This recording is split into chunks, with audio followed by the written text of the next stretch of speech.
What's up mga idol? Hinebra unexpected trade, sa wakas pumayag na TNT.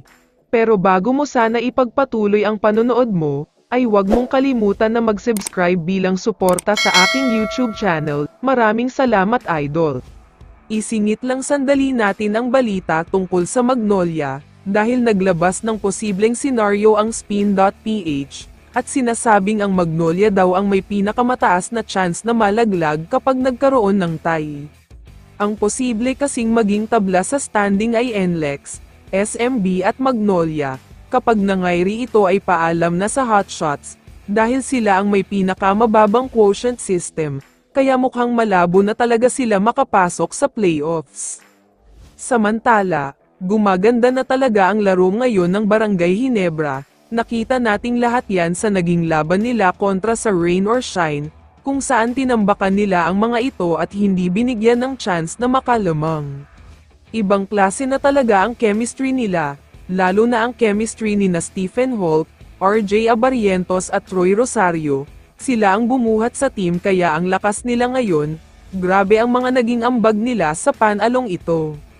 Pero kahit kayo ay napapansin din siguro kung bakit biglang pumangit ang laro ni Maverick Ahanmisi, tila nasasapawan siya at nawawalan ng kumpiyansa, dahil sobrang limited na lang talaga ang playing time niya ngayon.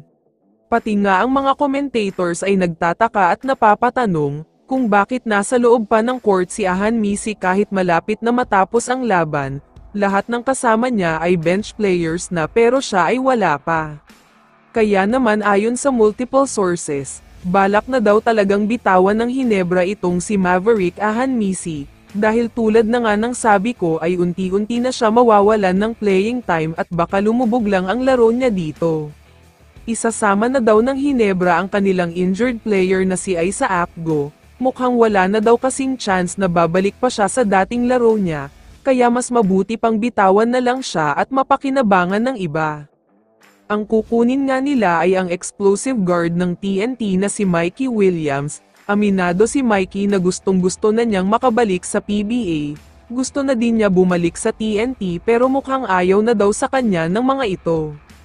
Kaya naman ayon kay Mikey, masaya siyang makakabalik sa PBA kahit saang team pa siya mapunta. Isang malaking blessings rin daw kung mapupunta siya sa crowd favorite na Hinebra, at siguradong dream come true daw ito. Kaya naman kung ikaw ang tatanungin idol, ano ang masasabi mo dito? I-comment mo naman ang sagot mo sa tanong na ito. So dito na nagtatapos ang video na ito. Maraming salamat sa pagsuporta at panonood mga idol. Ingat at bye-bye.